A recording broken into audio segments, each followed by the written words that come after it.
বিসমিল্লাহির রহমানির রহিম। আসসালামু আলাইকুম মাই ডিয়ার স্টুডেন্ট। তোমরা খেয়াল করো, 7 এর স্টুডেন্ট তোমরা 5.4 অনুশীলনী এবং আমি একটা ম্যাথ টুকে রেখেছি। দেখো x² - 4 আর দ্বিতীয় রাশি হলো 2x + 4, তৃতীয় রাশি হলো x² + 5x + 6 এর গসাগু নির্ণয় করো। তো আমি প্রথম রাশি স্টার্ট করি।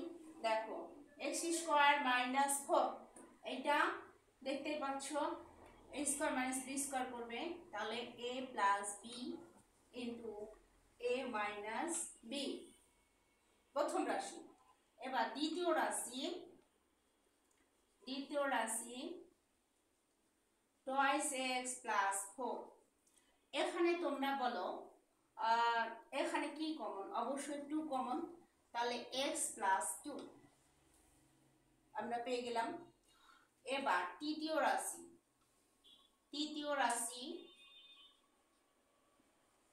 রাশিটা হচ্ছে আমাদের কি মিডল ফ্যাক্টর x² + 5x + 6।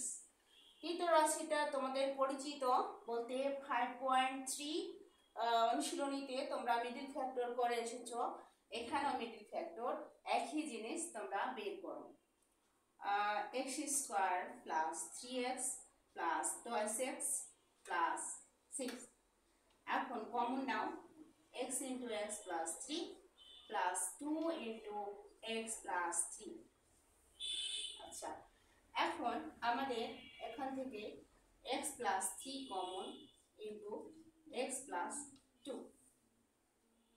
আচ্ছা, তাহলে আমাদের এখন খুবই ইজি একটা ম্যাথ, গসাগু নির্ণয় করো।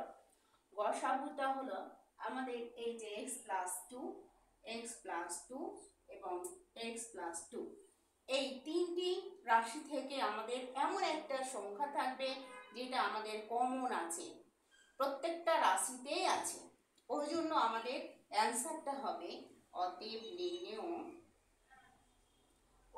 নির্ণেয় গসাগু। গসাগু মানে আমাদের কমন নিতে হবে। নির্ণেয় গসাগু x + 2, এইটাই হলো অ্যান্সার। তো ক্লিয়ার? আশা করি বুঝতে পেরেছো। এর কারণ পরবর্তী ম্যাথ এরকম ধরনের যাই ম্যাথ থাকুক, গসাগু নির্ণয় থাকলে আমি প্রথম রাশি কাজ করব, দ্বিতীয় রাশি করব, তৃতীয় রাশি করব, তারপর যা তিনটে থেকে কমন আসবে তাই আমাদের অ্যান্সার। Okay, thank you very much. আজকের মতো এই পর্যন্তই। তোমরা ভালো থাকো, সুস্থ থাকো। আসসালামু আলাইকুম।